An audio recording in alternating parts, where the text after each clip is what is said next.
Estamos al aire. Ok. Esperamos que entren todos ya.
Buenos días, estimados colegas. Para el Colegio Nacional de Abogados es un motivo de satisfacción darle la bienvenida a este webinar. En esta oportunidad, una actividad compartida entre la Comisión de Mediación y Arbitraje del Colegio Nacional de Abogados y su Comisión de Insolvencia. Es una realidad que el COVID-19 ha planteado grandes desafíos para el mundo empresarial, el desarrollo económico y las actividades diarias que tienen que ver con la propia autonomía de los empresarios y las personas que guardan relación con actividades empresariales. Ese tema nos vincula justamente a los asuntos que guardan relación con la insolvencia. Por eso, en esta oportunidad se ha decidido abordar la temática de los métodos alternos de resolución de conflictos y los procesos de insolvencia.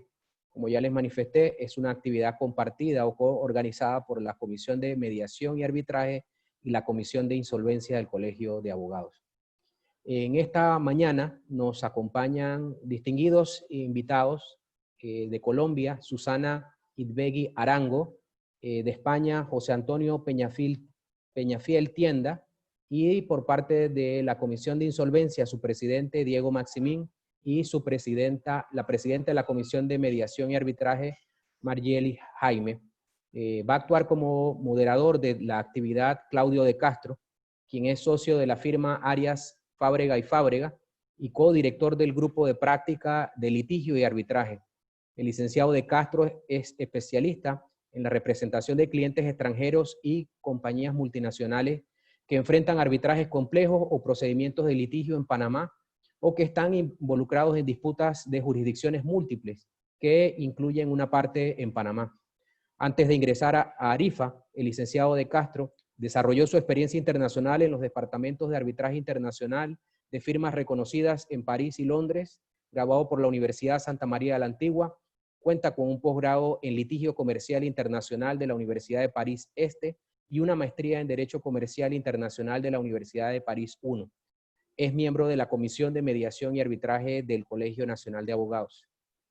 Sin mayor preámbulo, cedemos los micrófonos y la pantalla a Claudio para que nos lleve por este fascinante conversatorio que vamos a tener.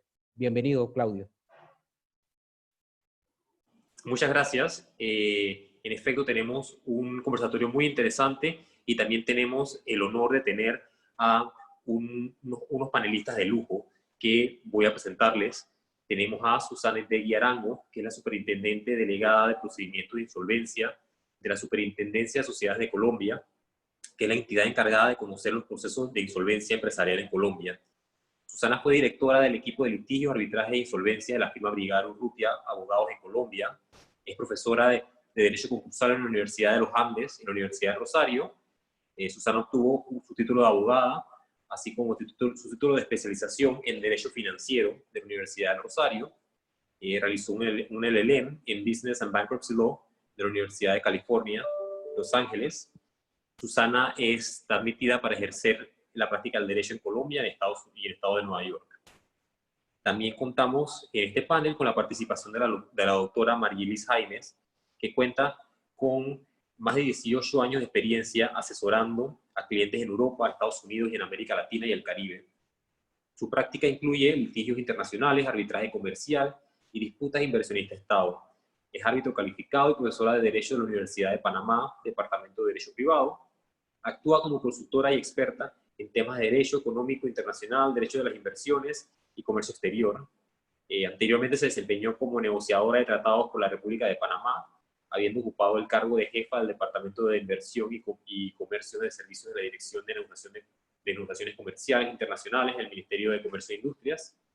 Es graduada con altos honores de la Universidad de Panamá, cuenta con doctorado en leyes y un máster en Derecho de Relaciones Económicas Internacionales, ambos por la Universidad de París II. Actualmente es presidenta de la Comisión de Mediación y Arbitraje del Colegio Nacional de Abogados.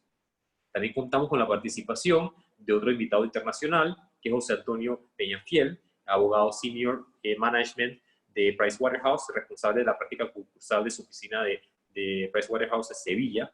Cuenta con más de 15 años de experiencia en el ámbito mercantil concursal, asesorando como letrado instante del concurso a empresas de diferentes sectores, construcción, inmobiliario, tecnológico, químico, entre otros. Ha formado parte de la administración concursal de algunos de los procesos concursales más relevantes tramitados en Andalucía. Y finalmente contamos con otro panelista de lujo nacional, Diego Maximín, que es un destacado abogado especialista en litigios judiciales en materia civil, comercial, protección del consumidor, constitucional, contencioso administrativo, así como arbitrajes, y su experiencia incluye participación en litigios civiles y comerciales y transacciones de alta complejidad. A lo largo de su carrera ha brindado asesoría y ha representado a reconocidas empresas nacionales y extranjeras del sector agroindustrial, construcción, seguros, banca, energético, telecomunicaciones, entre otros. De igual forma ha asesorado a empresas transnacionales en contratos con la Autoridad del Canal de Panamá. Y Diego es un miembro activo del Instituto Colombo Panameño de Derecho Procesal, ha sido conferencista en en conferencias de arbitraje y de litigios, es egresado de la Universidad de Panamá, es el presidente de la Comisión del Colegio Nacional de Abogados en materia de insolvencia y también es presidente del Young Arbitrators Group, Jack Sesco, del Centro de Solución de Conflictos de Panamá. Entonces, sin más preámbulo, damos inicio al conversatorio y me gustaría empezar preguntándole a Diego, ¿cuál es la perspectiva actual de insolvencia y métodos de solución alternos de conflictos en Panamá? Muchas gracias, Claudio, por la presentación y muy buen día a todos los participantes y expositores. Un gusto y honor compartir con ustedes en la mañana de hoy. Justamente mi exposición es sobre lo que acabas de preguntar y me gustaría compartirles brevemente una presentación para dar una respuesta a tu pregunta.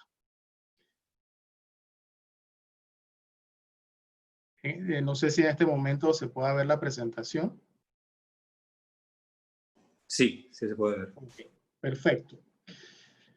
El objeto de mi exposición es compartirles las alternativas legales con las que contamos frente a las situaciones que ha ocasionado y ocasionará la pandemia del COVID-19 a los comerciantes.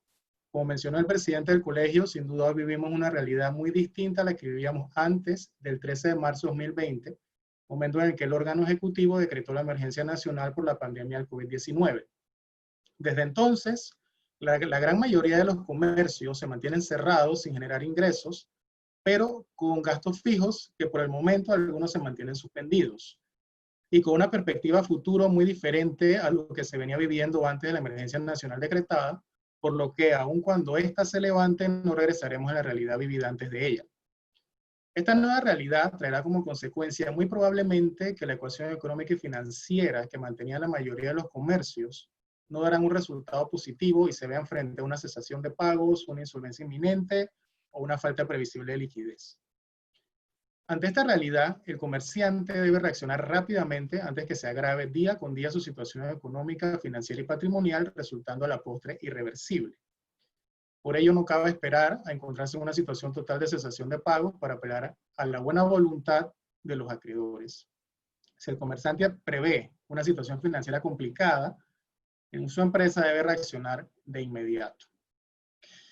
En Panamá, la Ley 12 de 2016, que establece el régimen de los procesos concursales de insolvencia, regula los procesos de esta materia desde enero de 2017 y crea un cuarto Tribunal Superior de Justicia, así como juzgados de circuito de insolvencia, los cuales físicamente no existen en este momento y por tanto continúan conociendo dichas causas los juzgados de circuito civil y los tribunales superiores de justicia. A nivel de proceso, la Ley 12 de 2016 nos brinda tres alternativas que serían el proceso de organización, el proceso de liquidación y el proceso de reorganización y liquidación transfronteriza. Veamos qué nos permite la ley. El deudor insolvente puede acogerse al proceso de organización previsto en la Ley 12/2016, el cual tiene por objeto la protección del crédito y de los acreedores a través de la recuperación y conservación de la empresa eficiente como una unidad de explotación económica y fuente generadora de empleo. Así, las empresas que se encuentran en cesación de pago, insolvencia inminente o falta previsible de liquidez y exista la oportunidad real de restablecer la prosperidad financiera y la viabilidad a través de la condonación, la reestructuración o capitalización de la deuda, la fusión o la escisión de la sociedad deudora o la venta de la empresa o parte de ella como negocio en marcha, podría optar por este proceso. La ley no establece un criterio cuantitativo para determinar el estado de insolvencia inminente ni la falta previsible de liquidez y un porcentaje específico de pasivos en cesación de pago. Por ello, el simple hecho de que de forma general se encuentre el deudor en esta situación le dará la posibilidad de acudir a esta vía judicial.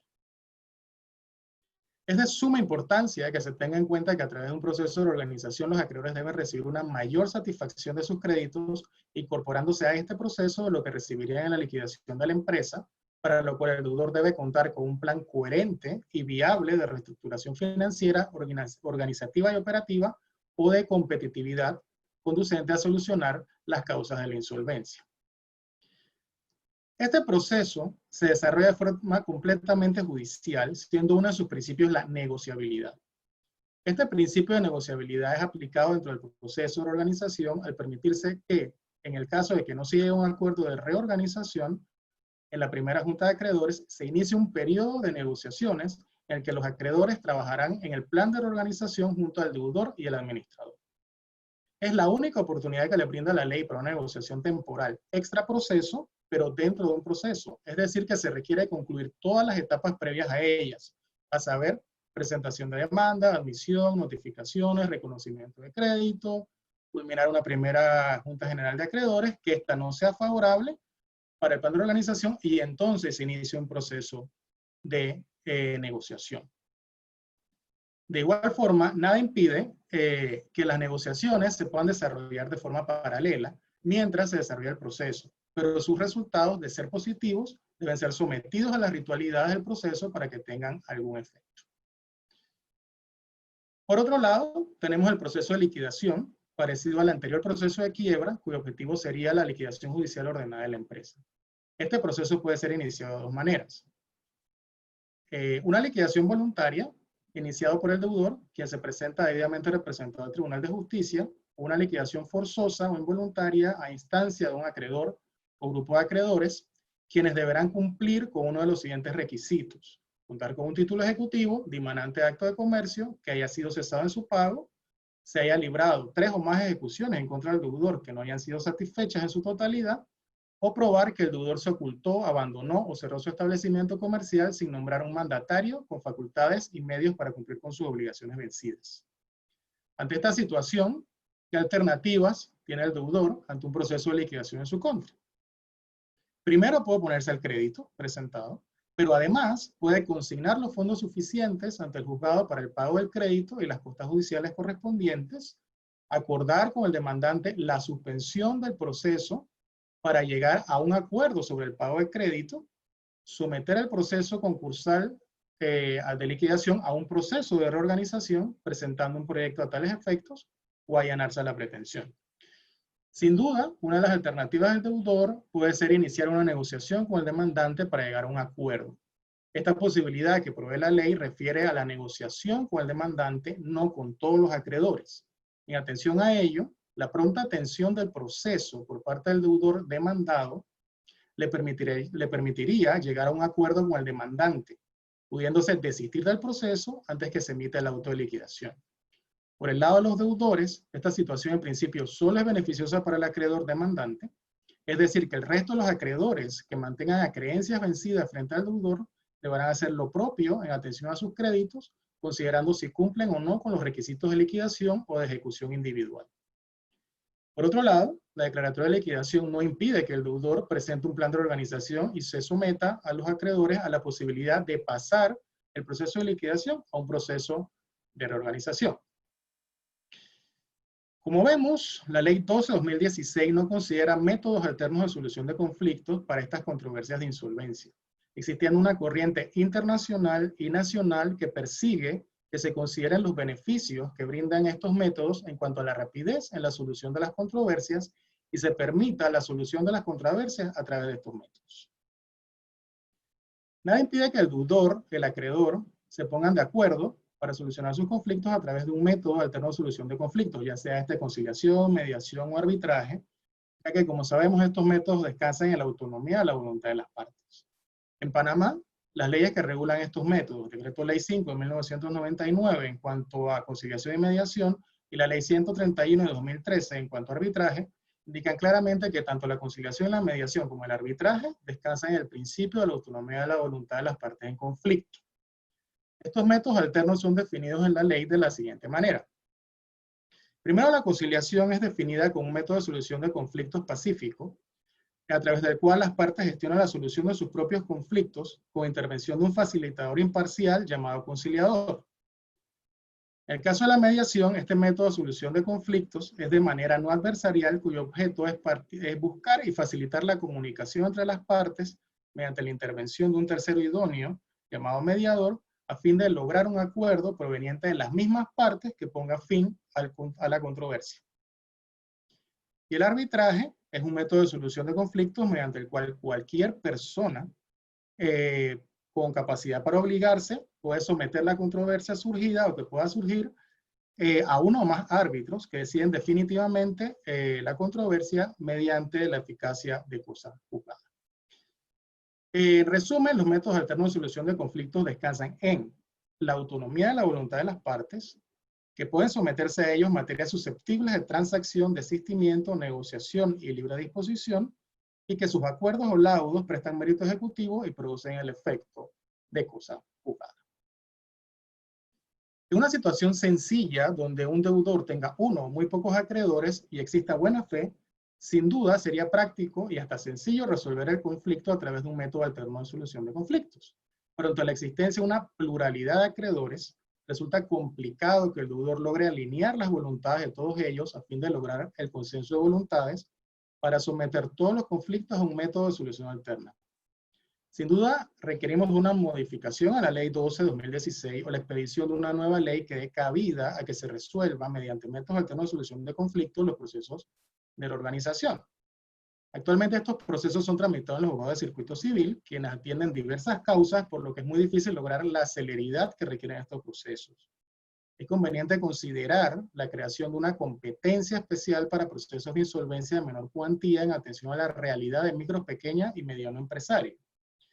Y no podemos pasar por alto que la Ley 12/2016 fue concebida para un mercado en condiciones normales. Sin duda debemos explorar alternativas judiciales y no judiciales, aunque sean temporales, para hacerle frente a las situaciones de insolvencia que se presenten a fin de lograr en tiempo oportuno el rescate de las empresas en crisis. En los casos de insolvencia el tiempo es vital, tanto para iniciar el proceso como para resolverlo, y de ello depende el éxito de los procesos de insolvencia. Muchas gracias por la atención y quedo a la orden de cualquier pregunta adicional que tengas, Claudio, o el público. Y muchas gracias, Diego, de verdad. Y yo pienso que vamos a tener preguntas adicionales al final. Me parece sobre todo muy interesante lo que hablaste al final de cómo se debería adaptar la situación legal actual en Panamá para hacer frente a la realidad del COVID-19 que no existía antes, y también para cómo se debería adaptar para empresas, microempresas, pequeñas y medianas empresas. Me parece muy interesante lo que mencionaste. Y creo que podemos dejar espacio al final para conversar un poco más de eso. Ahora yo también le quería preguntar a Susana, ¿cuál es la situación actual de los procesos concursales en Colombia? y cómo es la interacción de esos procesos concursales con los métodos alternos de solución de conflicto, y si Colombia ha realizado cambios en vista de la situación que se ha dado por el COVID-19. Muchísimas gracias, Claudio, y a todos los panelistas, muy buenos días a todos los que están viendo este webinar, y muchísimas gracias por esta invitación. Pues la respuesta rápida a tu pregunta, Claudio, es que en Colombia sí se han implementado cambios legislativos al régimen de insolvencia como consecuencia de las emergencias decretadas por el COVID. Entonces, inicialmente, un decreto crea un régimen de insolvencia especial con unos mecanismos de salvamento en la liquidación, el acceso expedito a los mecanismos de reorganización, se establecen mecanismos alternativos de acceso a la financiación, porque ese ha sido uno, digamos, de los temas críticos en general en Colombia, y es que los deudores no tienen acceso, los deudores en insolvencia pierden el acceso al crédito. Entonces, con este decreto presidencial que tiene fuerza de ley, se crearon algunos mecanismos muy especiales de intervención en la economía a través de la ley de insolvencia. Y adicionalmente, este decreto tuvimos la oportunidad de presentarlo en un webinar también organizado por el colegio, pero en ese momento no existía aún el decreto 772, que es posterior. En este decreto se crean unos procedimientos especiales abreviados dirigidos a las pequeñas insolvencias. Y estos procesos tienen una particularidad, y es que el Banco Mundial y muchas de las organizaciones multilaterales han identificado que el foco principal de los afectados por la crisis van a ser las pequeñas empresas. Y a veces el régimen que existe no es suficiente para atender los intereses particulares de estas empresas, que primero puede ser que no cuenten con suficientes activos para acceder a asesoría de alta calidad. Su contabilidad probablemente no está llevada en una manera tan técnica que permita entrar un promotor o un trustee a presentar soluciones. Entonces, con el fin de atender este grupo especial de deudores, se crearon dos procesos especiales, y ya en un momento te voy a comentar más profundamente sobre uno de ellos, porque ahí el foco principal es la conciliación como medio alternativo de solución de conflictos. Entonces, digamos, la respuesta rápida a tu pregunta de si se han introducido cambios legislativos, sí, de manera muy rápida y muy expedita, la presidencia ha reaccionado a atender estas necesidades legislativas, porque Colombia contaba con un régimen moderno, pero pues para ser francos, ningún régimen de insolvencia estaba preparado para atender una situación como esta. Entonces, entrando un poco más en detalle en estas normas nuevas, el decreto 560, que es el primer decreto presidencial con fuerza de ley, creó un régimen que incorpora absolutamente los medios alternativos de solución de conflictos a la insolvencia. Este es un régimen que crea un proceso que se tramita ante los centros de arbitraje y conciliación de las cámaras de comercio. Entonces, la regla general es que en Colombia los procesos de insolvencia son judiciales, y yo, como superintendente de procedimientos de insolvencia, soy juez del concurso de esos procesos de insolvencia. Pues resulta que hay una limitación, y es que no todas las empresas pueden acceder al régimen del que nosotros le decimos la ley 1116, como nuestro Bankruptcy Code, porque hay unas empresas que están excluidas de esa aplicación, o unos tipos de entidades. Por ejemplo, las que prestan servicios de salud no pueden acceder al régimen de recuperación de la superintendencia o al de la ley 1116. Por ejemplo, las cooperativas, hay ciertas entidades que por su naturaleza no pueden acceder. Inclusive ciertas personas naturales las personas naturales no comerciantes tienen un régimen aparte.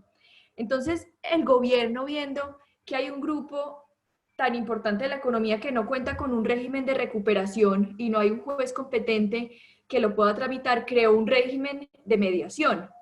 Este régimen de mediación, entonces, lo que busca es que las cámaras de comercio, como un sistema de apoyo, porque todos, seguramente en todos los países estamos teniendo dificultades con la cantidad de recursos disponibles en el gobierno para prestar estos servicios. Entonces, las limitaciones de la superintendencia también en términos de la capacidad de procesos que pueda atender, se pretende suplir a través de vincular otros organismos que prestan servicios y que ya tienen experiencia, en este caso en resolución de conflictos. Así que se crea un mecanismo que se llama procesos de recuperación empresarial, ese es el nombre técnico del proceso. Se tramita, como les decía, ante los centros de arbitraje y conciliación, y ahí se está haciendo un entrenamiento muy importante a los mediadores en temas de insolvencia. Entonces, estos procedimientos o trámites, porque realmente no es un trámite, no es un proceso judicial, se inician ante el centro de conciliación, y me imagino que en Panamá y en los demás países funciona igual, pero la mediación, por ser un medio alternativo de solución de conflictos, solamente es vinculante para las partes que participan. Entonces, en principio, el mediador va a convocar a todos los acreedores del deudor al proceso. Sin embargo, si algunos acreedores no acuden al proceso, pues en principio, si se llega a un acuerdo, no será vinculante. Pero ya vamos a ver que eso no queda ahí, porque entonces perderían un poco el incentivo de llegar al proceso. ¿Qué establece la ley como un incentivo para que los acreedores aparezcan en el proceso? Es que durante los 3 meses que puede durar la mediación, se congelan los procesos ejecutivos, es decir, los acreedores no pueden seguir adelante con sus ejecuciones. Eso quiere decir que los acreedores que no vengan al proceso a negociar igual tampoco pueden continuar con sus ejecuciones en contra de los bienes del deudor. Esa es una manera de incentivar a los acreedores a que vengan al proceso a resolver definitivamente su inconveniente, en lugar de simplemente esperarse una ejecución que puede tomar mucho tiempo en la jurisdicción. De hecho, entre las emergencias también tenemos la jurisdicción parada en muchos grupos y segmentos. Eso quiere decir que pues es realmente un atractivo venir al proceso de mediación, pero en todo caso existe la posibilidad de que no vengan, y en principio entonces el acuerdo de mediación no quedaría vinculante para quienes no asistieron. Sin embargo, la ley establece además que dentro de la propuesta de acuerdo se puede hacer una oferta de arbitraje, de manera que quienes la suscriban se adhieren a un pacto arbitral, y en caso de haber objeciones, por ejemplo, porque no están de acuerdo en el valor de los créditos, porque no están de acuerdo con la clasificación, se constituiría un tribunal arbitral que lo resuelve muy rápidamente, de manera que el procedimiento avanza. Igual puede funcionar también sin el arbitraje. Entonces, la idea es que un mediador, un experto, ahora entrenado particularmente para temas de insolvencia, ponga a las partes de acuerdo o busque que las partes lleguen a un acuerdo para la solución de la situación de insolvencia. ¿Qué pasa entonces si hay un acuerdo de mediación que es vinculante para ciertos acreedores, pero hay unos que no vinieron? Resulta que ese acuerdo se puede llevar al juez civil para una validación express, también creada por estos mecanismos. Una validación es como acortar el proceso de reorganización para que cuando llegue al juez, el juez solamente se pronuncia sobre las disputas pendientes, como las objeciones que no pudieron conciliarse en cuanto a los valores, a las clasificaciones, y confirma el acuerdo. Un acuerdo confirmado por un juez, un acuerdo validado por un juez, tiene efectos incluso frente a quienes votaron en contra, incluso frente a quienes no participaron en la negociación. Entonces, esto lo que busca es tener un soporte de apoyo, de tener además un mecanismo de recuperación empresarial para quienes no tenían acceso al régimen de insolvencia. Y como puedes ver, está lleno de mecanismos alternativos de solución de conflictos, como realmente el apoyo que se necesita para poder solventar esta crisis. Ese, digamos, sería como el primer procedimiento que les quería compartir en profundidad.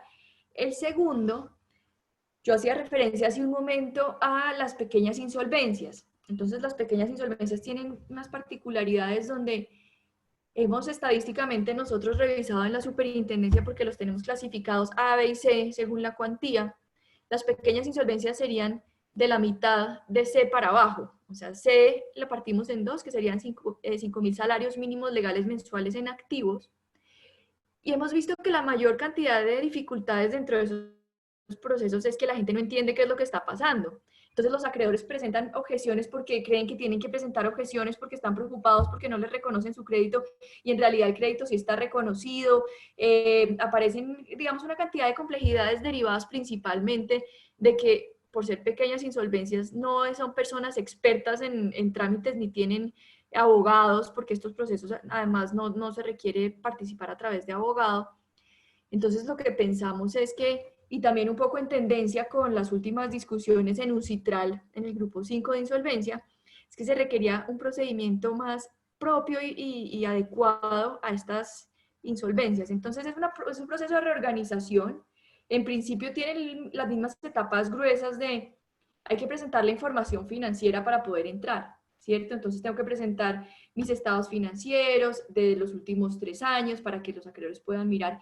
Pero acá nos ahorramos las etapas procesales formales de correr traslado. Nosotros le decimos correr traslado a unos días en que se pone a disposición para que se realicen ciertas actuaciones. Aquí es un poco más práctico y más intuitivo, y es que todo lo que se presenta está en el expediente a disposición de todos todo el tiempo. No hay etapas procesales complejas. Y entonces, dentro del auto que da inicio al proceso, se fijan de una vez 2 fechas. Se pone la fecha de una reunión de conciliación y se pone la fecha de confirmación del acuerdo. Esto es todo para facilitarle a los usuarios comunes el trámite, porque es que decirle, mire, usted tiene que saber si la notificación es por estado o en estrado o por aviso, eso es muy complejo para la gente del común. Entonces, de una vez se le indica cómo son las fechas de cuándo se van a hacer las diligencias.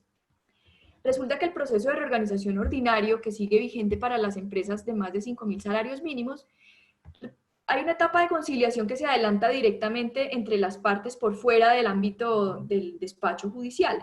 Cuando hay objeciones, tienen 10 días para intentar conciliar y después presentan un informe. Pero aquí sabemos que no funciona tan fácil. Entonces, en esta primera fecha que se pone en el auto es una audiencia de conciliación. En esa audiencia de conciliación, el juez se cambia de rol de juez al de conciliador, y esto estaba previsto desde antes ya en la legislación concursal, pero no se utiliza de manera activa como sí se va a hacer en este régimen especial, y es que el juez se sienta con las partes a buscar fórmulas de arreglo para resolver las objeciones previo a resolverlas en un ámbito judicial, y eso es normal, digamos, en nuestros procesos declarativos. En el arbitraje tenemos audiencia de conciliación obligatoria. En los procesos declarativos civiles tenemos audiencia de conciliación obligatoria donde el juez toma el rol de conciliador. Es decir, esto no es tan novedoso para nosotros, pero sí es novedoso dentro del proceso concursal. Ahora, un poco también estamos pensando, y les cuento, digamos, en las estadísticas que llevamos para que vean lo grave que es. Estos procesos entraron en vigencia hace muy poco y dicen que la primera audiencia se fija entre los 3 meses siguientes. Entonces, cuando empezamos a admitir estos procesos, llenamos ya toda la agenda de septiembre, audiencias por la mañana y por la tarde, y la de octubre. Entonces, pues estamos viendo que realmente la capacidad para atender estos procesos va a requerir un esfuerzo, digamos, importante, y estamos pensando en entrenar a los clerks de la corte, a los clerks jurídicos, porque ellos pueden ejercer funciones de conciliación, de manera que apoyen al juez, porque lo que hemos notado en estas objeciones, como les anticipaba, es que muchas veces es desconocimiento. Entonces, realmente no es que estén en desacuerdo, sino que presentan una objeción solo por miedo, porque no saben de qué se trata el proceso. Entonces, si el juez se sienta y le dice, ok, ¿de qué se trata su objeción? No, es que me debe. ¿Usted le debe? Sí, yo le debo. Ok, entonces realmente no hay objeción. De esa manera se limpia mucho el proceso para que cuando llegue a la reunión para resolver sobre el acuerdo, todos están muy claros. De hecho, en esa primera reunión, el deudor le va a presentar a sus acreedores una propuesta de acuerdo, le va a explicar en qué consiste, y todos van a tener la oportunidad de discutir directamente con su deudor, de manera que con el juez presente como conciliador, la idea es que cuando llegue a la audiencia de confirmación del acuerdo, todas estas inconformidades por desconocimiento van a estar depuradas. Esa, digamos, es la idea. Entonces, pues a través de estos 2 mecanismos que se incorporan al régimen existente, porque nuestro régimen sigue vigente, estos mecanismos tienen una duración limitada de 2 años, porque los decretos presidenciales tienen que enmarcarse en el tiempo, con duración limitada. Pues esa es la manera en que Colombia está pensando en atender proliferación enorme de procesos de insolvencia derivados de la crisis. Claudio, esa es como la presentación. Y me parece súper interesante cómo en Colombia hay una interacción real entre los procesos concursales y los métodos alternos de solución de conflictos. Quizás en Panamá todavía no estemos en ese punto. Y me parece súper interesante ver ejemplos como el de Colombia. Y también me llama mucho lo que tú comentas de todas las medidas que ha tomado Colombia para adaptarse a la situación post-COVID-19. De verdad que me llama mucho la atención y es súper interesante escuchar esa experiencia que ha tenido Colombia. Antes de preguntarle a José Antonio cuál ha sido la experiencia en España, también quería decirle a los participantes del webinar que pueden usar la herramienta de preguntas de Zoom para hacernos preguntas en lugar de usar el chat, y así al final podemos revisar las preguntas que tiene el público y tener un mejor diálogo. Dicho esto, quería preguntarle a José Antonio básicamente lo que le pregunté a Susana. ¿Cuál es la situación actual en España con respecto a los procesos concursales? Tú nos habías comentado, José Antonio, los institutos preconcursales que existen en España, que me parecen muy interesantes y creo que sería algo que al público le puede llamar la atención. Y quería saber también qué interacción hay entre los procesos concursales y los métodos alternos de solución de conflictos en España, y si ha habido algún cambio post-COVID en España. Vale, pues nada, en primer lugar, saludar a todos los asistentes y daros las gracias, Claudio Margí, por darme la oportunidad, ¿no?, de tener esta charla, ¿no?, con vosotros, y de explicaros y compartir un poco la experiencia que en este momento estamos teniendo en España, y que por lo que estoy viendo pues tiene sus puntos de semejanza tanto con lo que he oído de Diego como con lo que Susana acaba de exponer respecto a la situación en Colombia, ¿no? Bueno, en España la situación en la que nos encontramos es que en el mes de marzo hubo una paralización total y absoluta de la economía, ¿no?, provocada obviamente por la epidemia que hemos sufrido todos. Y por parte del gobierno empiezan a adoptarse una serie de medidas en diferentes ámbitos que obviamente también se reflejan en la parte concursal, ¿no? Estas medidas implicaron tanto una financiación, una facilitación de financiación a través de determinadas líneas de apoyo público, medidas en el ámbito laboral y, como ya digo, medidas en el ámbito concursal. Curiosamente, las medidas en el ámbito concursal han sido, la publicación de un texto refundido de ley concursal, es decir, una nueva ley concursal que nos va a venir a partir de septiembre. Y nos ha venido otra medida muy curiosa y que conecta ya un poco con el contenido, sobre todo, de mi ponencia, que ha sido una exoneración para los empresarios del deber de solicitar concurso.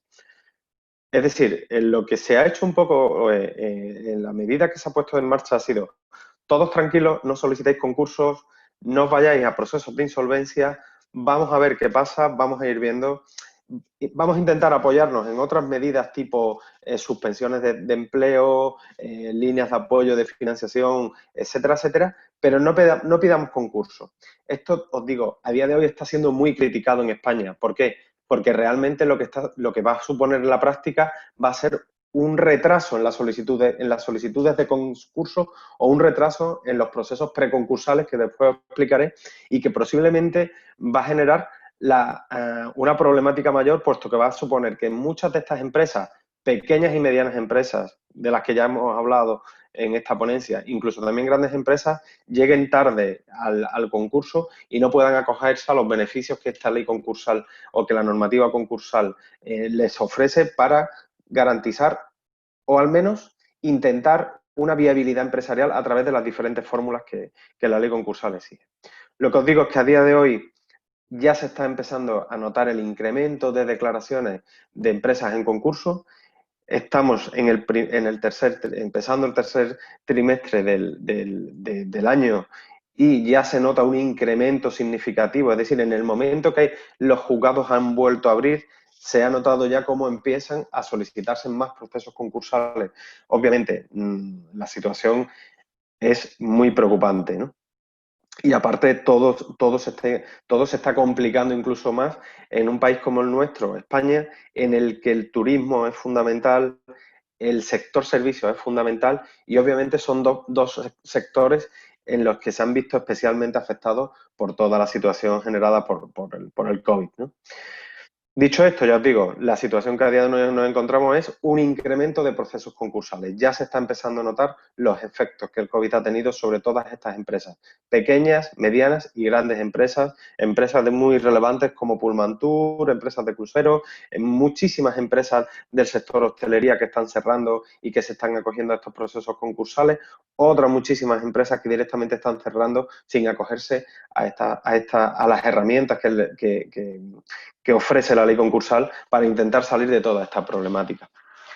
¿Y cuál es la situación? Es decir, ¿cuáles son estas herramientas que la ley concursal pone en manos de las empresas a las que de alguna manera se llaman institutos preconcursales y que muchos especialistas en la materia también llamamos soluciones concursales, ¿no?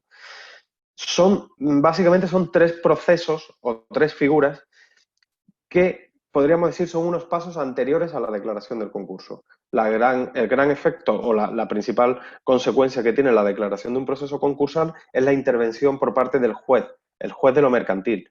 El juez competente en España para conocer de los procesos concursales de cada empresa es el juzgado de lo mercantil. Para que el juez de lo mercantil entre, es decir, intervenga la empresa y nombra a un administrador concursal, se tiene que dar o se tiene que declarar este concurso de acreedores.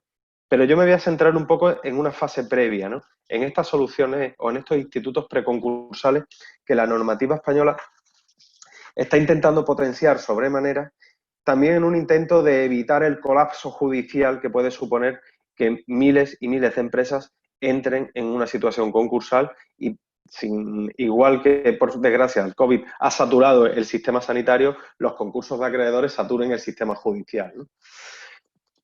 Nos encontramos básicamente ante tres figuras en los que la mediación como tiene una especial importancia y una especial fuerza, ¿no? Como digo, son tres institutos o tres figuras. Uno es la mera comunicación de apertura de negociaciones con acreedores. La segunda son los acuerdos de refinanciación, que afectan sobre todo a la deuda de carácter financiero. Y hay una tercera figura, que es el acuerdo extrajudicial de pagos, que es una figura prevista para pequeñas y medianas empresas. Me gustaría daros unas líneas básicas de lo que cada una de estas figuras supone, ¿no? Ya os digo, hay una línea, hay un rasgo fundamental en todas ellas, y es que son instituciones fuera del concurso, fuera del juzgado. Es decir, son estadios previos a un hipotético y futuro concurso de acreedores que no siempre tiene que ser declarado. Es más, el objetivo que nos vamos a encontrar es evitar el concurso de acreedores a través de alguna de estas figuras. Figuras que siempre van a tener como objetivo dos cuestiones fundamentales. Una, permitir la superación de la situación de insolvencia y la segunda, obviamente, permitir la viabilidad de esta empresa insolvente a través de esta reestructuración de lo que sería su pasivo. La primera de las figuras de las que me gustaría hablaros es esa comunicación de apertura de negociaciones con acreedores. No voy a entrar en los artículos ni nada, pero sí en lo que cada una de estas figuras supone, ¿no? La comunicación de la apertura de negociaciones no es más que una mera comunicación que por parte de la empresa deudora, de la empresa insolvente, se hace al juzgado, en la que comunica al juez su intención de llegar a un acuerdo con los acreedores, bien para alcanzar un acuerdo de refinanciación, bien para obtener una propuesta anticipada de convenio. Es una comunicación muy sencilla, es un mero formulario que se presenta al juzgado en el que se pone de manifiesto que se está en una situación de insolvencia inminente o actual y en la que directamente lo que se intenta comunicar es simplemente esta situación, ¿no? El efecto fundamental, primero, no hay una intervención judicial, la empresa sigue funcionando de manera autónoma, independiente, sin intervención judicial y sin intervención de ningún tipo de administrador judicial. Pero podríamos decir que la esfera de responsabilidad del administrador cambia y orienta mucho lo que es su actuación a el beneficio del acreedor, intentando conseguir esta superación de la situación de insolvencia, ¿no? Durante este periodo, o durante el periodo que dura esta situación de stand-by, que dura 3 meses, no se está obligado a solicitar el concurso de acreedores. Es decir, se intenta durante estos 3 meses conseguir un acuerdo con los acreedores. Durante este periodo se protege al acreedor frente a posibles agresiones de terceros a través de concursos necesarios, es decir, cuando es un acreedor el que insta el concurso del deudor, cuyos efectos son devastadores para la empresa, y se prohíbe el inicio o la continuación de ejecuciones contra el patrimonio de la empresa deudora, siempre y cuando afecte a bienes necesarios para continuar la actividad. Por lo tanto, se prohíbe ese inicio, se suspenden las ejecuciones en marcha y se paralizan los concursos necesarios. Adicionalmente, el administrador de la sociedad tiene un plus de seguridad respecto a su situación de responsabilidad frente a esas deudas, puesto que podríamos decir que tiene una protección durante este periodo de tiempo. Hay una segunda figura, que es el acuerdo de refinanciación. Quizás estemos ante una de las figuras más importantes dentro de los institutos preconcursales. ¿Y el porqué de la importancia de esta figura? Pues esta figura tiene un valor fundamental puesto que afecta a la deuda de carácter financiero.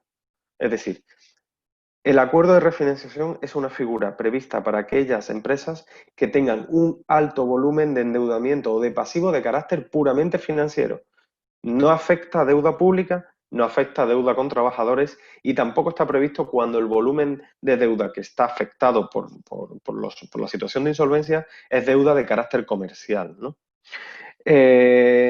Lo que se consigue a través del acuerdo de refinanciación básicamente es, lo que ya he dicho, uno, salir de la situación de insolvencia a través de un acuerdo con los acreedores financieros que permita obtener bien una rebaja de esa deuda del importe o bien un mayor aplazamiento de pago. Como características esenciales de este procedimiento, vuelvo a lo mismo, no es un procedimiento judicial, estamos en un estadio previo, no hay declaración de concurso, no hay intervención judicial, no hay un administrador concursal. Es la propia deudora la que controla el procedimiento, si bien con una fuerte dependencia normalmente de un pool bancario, puesto que va a ser ese pool bancario el que de alguna manera pilote ese procedimiento de negociación junto con la propia deudora. Ya os digo, aquí es muy importante tener en cuenta que no afecta a los créditos de carácter laboral o de carácter público. En España es muy habitual un autoendeudamiento con la administración pública. Pues la administración pública está absolutamente protegida frente a este procedimiento. No se ve afectado ese pasivo. Lo que se consigue a través de este tipo de acuerdos es que con unas mayorías superiores al 51% del pasivo afectado, del pasivo financiero afectado, tenga un efecto arrastre, es decir, vincula el acuerdo que se alcance a todos los acreedores.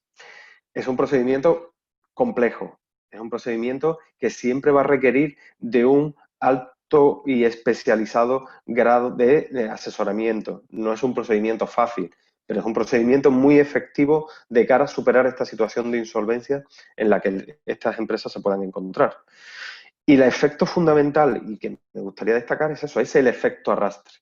Es decir, conseguimos, sin entrar en un procedimiento judicial, un acuerdo que sea capaz de vincular a todos los acreedores financieros obteniendo simplemente una mayoría del 51%. Dependiendo de las quitas, de las esperas o del tipo de medida que se pueda adoptar respecto a esa deuda financiera, se podrán exigir unas mayorías reforzadas. Incluso también mayorías reforzadas si vemos que queremos someter o queremos vincular a crédito financiero que esté garantizado con hipoteca, ¿no? Pero es un acuerdo también que dota de un alto grado de seguridad jurídica, puesto que no es objeto de revisión futura en caso de que la empresa entre en concurso de acreedores y ya sea sometido a esa intervención judicial. Y en tercer lugar, y donde quizás tenga más fuerza la figura del mediador, es más, no es que tenga más fuerza, sino que es que se nombra realmente un mediador concursal, es el acuerdo extrajudicial de pagos. Este acuerdo extrajudicial de pagos está pensado para personas físicas y para pymes. Los pymes son pequeñas y medianas empresas, puesto que solo pueden acogerse a este procedimiento que os voy a comentar empresas con un pasivo inferior a 5 millones de euros y que en ningún caso tengan más de 50 trabajadores, ¿vale? Por lo tanto, podríamos decir que es una figura que tiene una cierta limitación respecto a su posibilidad de ser aplicado, pero que claramente está pensado para procedimientos de empresas relativamente pequeñas que puedan salir de esa situación de insolvencia sin entrar de nuevo en el procedimiento judicial lento, tortuoso, mucho más pesado y con unos costes brutales. Ya os digo, estamos hablando de un mecanismo de carácter extrajudicial que lo que persigue y permite es alcanzar un acuerdo con los acreedores que superando esa situación de insolvencia, permita esa viabilidad de esta pyme, ¿no? Yo me voy a centrar en las pequeñas y medianas empresas y no voy a entrar en personas jurídicas, que creo que no es tanto el objetivo de esta charla. Obviamente, tenemos que estar hablando de una situación de insolvencia. Situación de insolvencia inminente o actual, ¿vale? Y el hecho de solicitar el acogerse a este acuerdo extrajudicial de pagos implicará un plus de nuevo y una protección mayor para el administrador societario que de esta manera ve cumplido su obligación frente a acreedores, frente a terceros y que de esta manera, podríamos decir, se protege frente a hipotéticas y futuras reclamaciones. Esto es un procedimiento extrajudicial. Las empresas tendrán que irse al registro mercantil o a la Cámara de Comercio para solicitar el nombramiento de un mediador concursal. ¿Y cuál es el papel de este mediador concursal? El papel de aquí del mediador concursal es un pseudo administrador concursal. Es decir, no va a intervenir en la empresa, no va a intervenir en el día a día de la empresa que se acoge al acuerdo extrajudicial de pago, pero sí va a poner en contacto a estos acreedores afectados con el deudor para intentar llegar a un acuerdo con sus quitas, con una espera, un acuerdo que vincule y que de alguna manera permita a la compañía superar esa situación de insolvencia sin tener que llegar al procedimiento judicial. Obviamente, este mediador concursal tiene que ser un especialista, ya sea en materia jurídica o en materia económica, con un alto grado de formación en derecho concursal, en situaciones de insolvencia, con una experiencia en todo este tipo de procedimientos y que lo que va a procurar, ya os digo, es ante todo alcanzar este acuerdo con los acreedores de la sociedad. Es un procedimiento relativamente sencillo que se solicita, ya os digo, ante el registro mercantil o ante la Cámara de Comercio y en el que la persona, la entidad que decida acogerse a este acuerdo extrajudicial de pagos, de alguna manera lo único que tiene es que solicitarlo, una solicitud sencilla, poniendo de manifiesto cuáles son sus activos, cuáles son sus pasivos y cuáles son sus obligaciones, podríamos decir, recurrentes. Si se consigue un acuerdo, es decir, si de esa especie de junta de acreedores que se convoque por parte del mediador concursal se consigue un acuerdo superior al 60% del pasivo afectado, se consigue el efecto arrastre, se permite el efecto arrastre, es decir, va a vincular a todos aquellos acreedores que puedan estar afectados, aun cuando no voten y aun cuando no hayan mostrado su conformidad con el acuerdo propuesto. Al igual que en las anteriores ocasiones del acuerdo de refinanciación, no afecta a crédito público, ni afecta a crédito laboral, ni a créditos con garantías reales, aunque sí afecta al pasivo financiero que pudiese estar afectado, pasivo financiero y pasivo de carácter comercial. Pero repito, no afecta al crédito público, ni al crédito laboral, ni al crédito con garantías reales. Os digo también, un poco por curiosidad, no sé cómo será en Panamá o en Colombia, que uno de los grandes problemas que tienen los procesos concursales en España es que el crédito público está muy protegido. Es muy, al igual que en los convenios, donde tienen una hiperprotección, en un convenio concursal, en estos procesos previos también se le dota de una especial protección al crédito de carácter público. Esto en muchas ocasiones limita las posibilidades tanto de sacar adelante este tipo de convenios, este tipo de acuerdos extrajudiciales, como los futuros convenios de acreedores, ¿no? Pero bueno, lo dejo apuntado como una cuestión, a discutir si queréis después.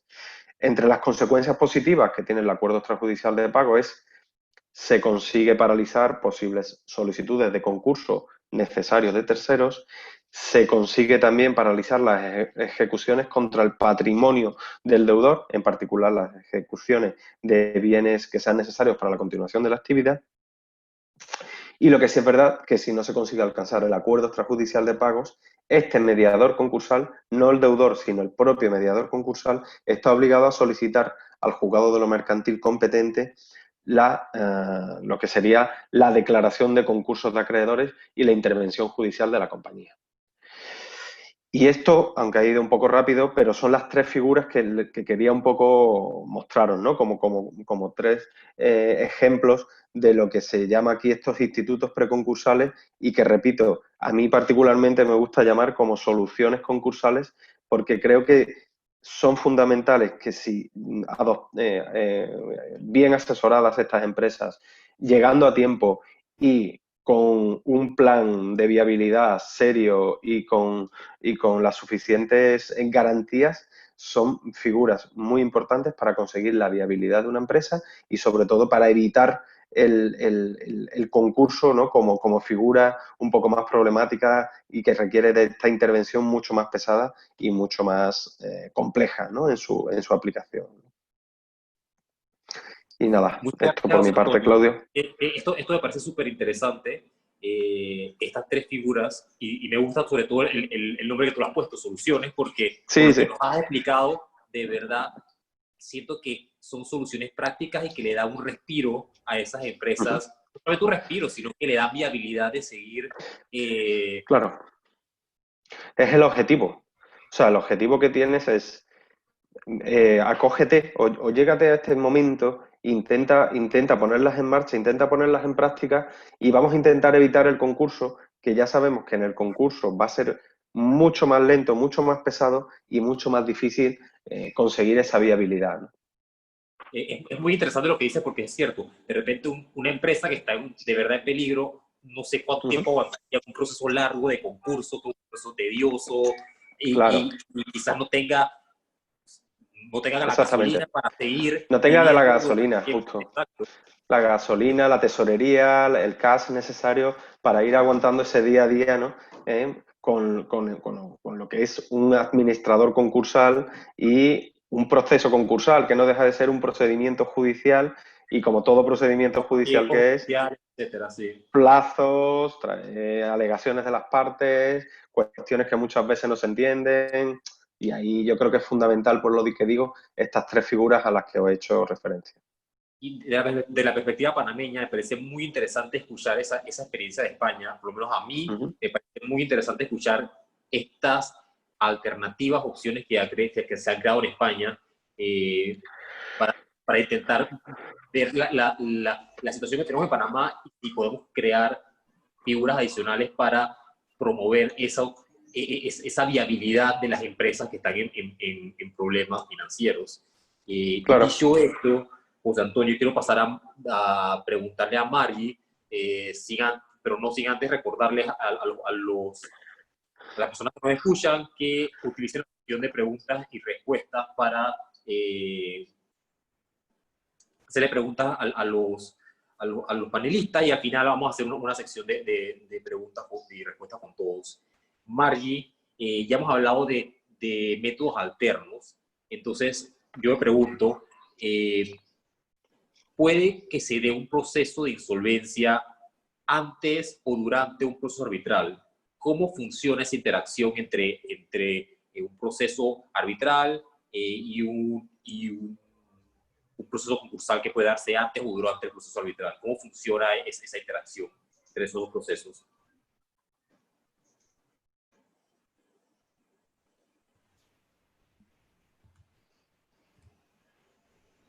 Margie.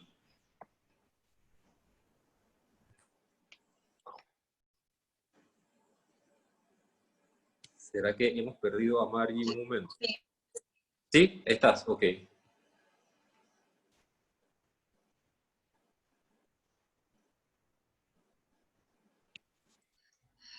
Muchísimas gracias, Claudio. Y justo en el momento indicado, la tecnología ya me ha pasado de todo, así que no hay problema. Bueno, y feliz de estar aquí.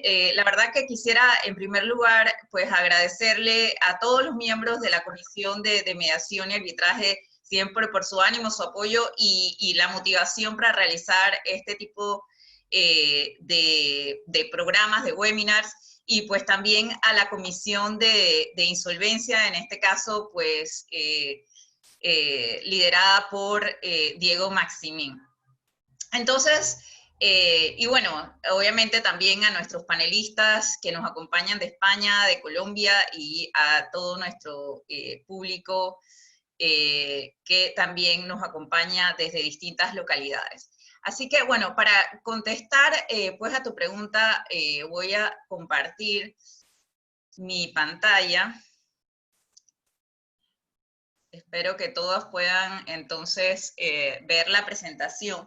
Y efectivamente, yo les voy a hablar un poco sobre esa interacción que pudiera existir entre los procesos arbitrales y los procesos de insolvencia, ya sea que la insolvencia sea declarada antes del inicio arbitral, durante el proceso arbitral o después incluso de dictado el laudo. Entonces, y bueno, ya nos mencionaba Susana, ¿verdad? Que incluso ese convenio arbitral pudo haberse suscrito después porque las partes llegan a un acuerdo de que la disputa sea resuelta por medio de arbitraje.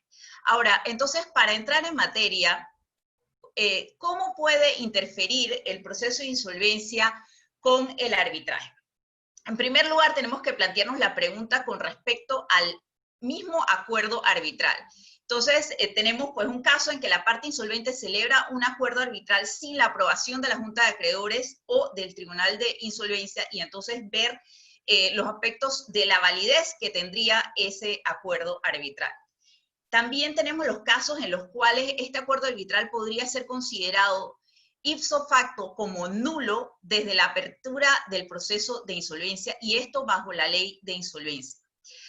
Y por último, también puede suceder que se esté alegando una falta de arbitrabilidad subjetiva por parte de la parte insolvente para comenzar o para continuar un arbitraje, y en este caso se llega a la pregunta de si el tribunal efectivamente tiene o no jurisdicción para resolver la controversia. Ahora, vayámonos entonces a la parte en cuanto al procedimiento arbitral. ¿Qué puede suceder? Puede suceder que dentro del procedimiento, pues la parte insolvente no pueda pagar los costos del arbitraje. También que ésta pida la suspensión del proceso. Incluso podemos ver casos en los cuales el Tribunal de Insolvencia emite lo que se conoce como Anti-Arbitration Injunctions, que es una orden procesal en la cual se le fuerza a las partes a que dejen el arbitraje y se unan entonces al proceso de insolvencia. Tenemos también la posibilidad de que la parte que no es insolvente pida una caución de costas, y esto con presencia o no de un tercero financista. Más adelante vamos a hablar un poco más en detalle, entonces, qué implicaciones tendría la presencia de un tercero financista en el proceso. Finalmente, también, ¿cómo pudiera interferir el proceso de insolvencia cuando ya se haya dictado un laudo? Puede haber casos en los cuales pues, la reclamación no haya sido registrada dentro del proceso de insolvencia, entonces ahí pues tendrá que ver efectivamente cómo se puede llegar a considerar ese laudo y a incluirlo dentro del proceso de insolvencia. También podemos encontrarnos con que haya leyes de insolvencia que prohíban el pago monetario en contra de la parte insolvente, y esto se ha considerado como una cuestión de orden público que puede dar origen a la anulación del laudo o a que este laudo no sea reconocido y ejecutado en el estado donde se llevó a cabo el proceso de insolvencia. Tenemos también el caso pues, en que el laudo sea impugnado por los otros acreedores. Ahora bien, ¿por qué puede surgir esta disyuntiva entre uno y otro procedimiento? Y para eso tenemos que remitirnos a la misma naturaleza de este tipo de procesos. Se trata como de dos polos opuestos, ¿ok? De dos tipos de procesos en el cual la naturaleza jurídica del proceso de insolvencia es evidentemente que todo se centralice ante una misma jurisdicción y que se respete la igualdad de los acreedores, mientras que la naturaleza arbitral, que es pues una naturaleza en donde prima la autonomía de la voluntad de las partes, lo que busca es la descentralización de esas disputas y que entonces, y se centra en las partes de ese convenio arbitral. Aunado a esto, tenemos las diferentes legislaciones que existen sobre procesos de insolvencia. Y esto, bueno, pese a que hay pues una corriente, lo mencionaba Susana un poco, el trabajo que está haciendo la Comisión de las Naciones Unidas para el Derecho Mercantil Internacional, para tratar de trabajar en leyes modelos sobre diferentes aspectos como la insolvencia transfronteriza, pero también recientemente sobre la insolvencia del grupo de empresas. Pero ciertamente las legislaciones son diferentes. Y por ejemplo, podemos mencionar, ¿no? En Estados Unidos, la ley federal de quiebra prevé que la Corte pudiera ordenar la suspensión de todos los procesos, y esto incluye los procesos arbitrales. Si nos vamos, por ejemplo, a Francia, aquí el tribunal arbitral, bajo el principio de competence, tiene la facultad de determinar sobre su propia competencia y de continuar el proceso siempre y cuando no se ordene el pago, digamos, del monto a la parte insolvente, si así lo determina. Es decir, que puede determinar sobre las obligaciones, mas no así sobre el pago de esas obligaciones. En Alemania, por otra parte, los administradores concursales se encuentran obligados con la cláusula arbitral. Entonces aquí ya no se discute sobre la arbitrabilidad de la disputa, sino que los administradores concursales estarían obligados por esa cláusula arbitral. Ahora bien, también me gustaría referirme brevemente en el caso de Europa. Por ejemplo, aquí tenemos el reglamento de la Unión Europea del 2015, en el cual se da la opción de que los efectos de ese proceso de insolvencia sobre los procedimientos arbitrales se rijan ya sea por la ley del Estado miembro en el que se encuentra el proceso de insolvencia o en el que tenga el tribunal arbitral sucede. Esto para los procesos intraeuropeos. Ahora, si el proceso arbitral ya ha iniciado cuando el proceso de insolvencia se da, entonces aquí el reglamento europeo permite que los efectos se rijan de acuerdo con la ley donde el tribunal arbitral tiene su sede. Y esto va a cobrar importancia práctica y me quiero referir a algunos casos en los cuales nos pueden ayudar a ver precisamente cuál va a ser el efecto y la interacción entre estos dos procesos. Y me quiero referir en primer lugar, digamos, al caso que siempre se cita porque tuvo muchas repercusiones en distintos tribunales. Aquí me estoy refiriendo al caso de Electrim contra Vivendi Universal, y aquí en realidad se dieron dos arbitrajes paralelos, uno en Londres, ante la LCA, y otro en Ginebra, ¿verdad? Era un arbitraje CCI. Entonces, y esto llegó hasta las autoridades más altas, o sea, en el caso, la Corte de Apelaciones la Corte de Apelaciones de Inglaterra, y en Suiza llegó hasta la Corte Suprema Federal Suiza. Y los dos resolvieron pues la controversia de forma totalmente distinta. Porque en el caso de Londres, aquí el tribunal arbitral dijo que los efectos de ese proceso de insolvencia se iban a regir por la sede arbitral, es decir, la ley inglesa, y no por la ley sustantiva. En este caso era la ley polaca, ¿ok? Y contrariamente, en Suiza, el tribunal arbitral lo que dijo era que no tenía jurisdicción porque de acuerdo con la ley polaca, el convenio arbitral perdía todo efecto. Entonces, vemos cómo la caracterización entre procesal y ley sustantiva puede tener repercusiones en que si un tribunal declara competencia o no. Y ambas decisiones fueron entonces reafirmadas por los órganos judiciales. Me voy a pasar a otro ejemplo que también pudiera darse, y en este caso es un exequatur en Francia. Ya les mencioné que la ley francesa sí permite que el arbitraje continúe, pero que no se dé la orden de pago. Y en este caso, el Tribunal Arbitral había ordenado el pago de daños, y por lo tanto, la Corte Suprema Francesa consideró que eso era una violación al orden público. Entonces, ahí vemos una clara defensa que se dio en su momento por la orden que dio el Tribunal Arbitral. Me voy a pasar a otros casos. En este caso, tenemos un arbitraje ad hoc sobre la base del Tratado Bilateral de Alemania y Tailandia. Y aquí Walter Bau pues fue declarado en insolvencia y se nombró un administrador concursal. Entonces, lo que se dijo en este caso es que Schneider tenía la capacidad legal para actuar en nombre del deudor. O sea, podía como administrador concursal continuar el arbitraje. Y esto llegó hasta los tribunales americanos para la ejecución, lo que fue confirmado posteriormente. Aquí en esta foto vemos cuando se estaba recién construyendo esta carretera hacia el aeropuerto.